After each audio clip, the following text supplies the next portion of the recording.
2013年法律年度開啟典禮喺大會堂舉行，終審法院首席法官馬道立主持儀仗隊檢閱儀式。佢喺致辭時候話：法庭嘅核心職能係依法秉行公義，亦都會考慮公眾利益，但任何人士或者機構都唔可以凌駕於法律之上。Of course they do, but this does not mean that in the determination of cases, the courts will look to what sectors of the public, or even the majority of the public, or even the government may desire as the outcome in any given case. That is not what is meant by the public interest. The public interest that is served by the courts is in the adherence to fundamental concepts of fairness, dignity, and justice in the application of the law.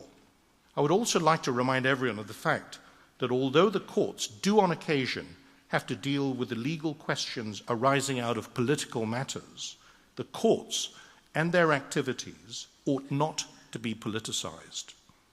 I entirely respect the rights of individuals to exercise their freedom of speech.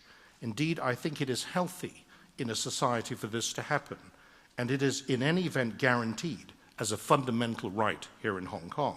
But the courts and judges will not be influenced by the very many different points of view to which one is exposed these days. 律政司司長袁國強亦都話：香港擁有世界級嘅司法機構，亦都享有真正嘅司法獨立，有信心具爭議性嘅案件，香港法官亦都會完全獨立咁，嚴格按照法律作出裁決。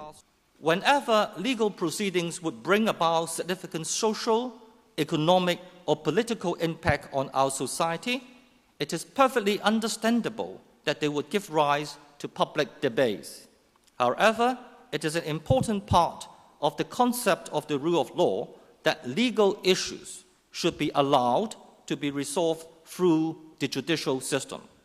Accordingly, if we truly respect the rule of law, we should fully respect the legal right of a litigant to have legal issues resolved through the judicial system, irrespective of whether the litigant involved is an individual, a corporation, or a government department. Indeed, if there are important legal issues that require resolution, a responsible government should have the courage and determination to have the legal policy, to have the legal issues properly adjudicated by the judicial process, irrespective of the divergent opinions such as that may generate. Caution, however, should be exercised so that judges can decide cases in an environment free from undue interference or pressure of whatever form. Unlike the political process, the judicial process is not subject to any lobbying and should not be so.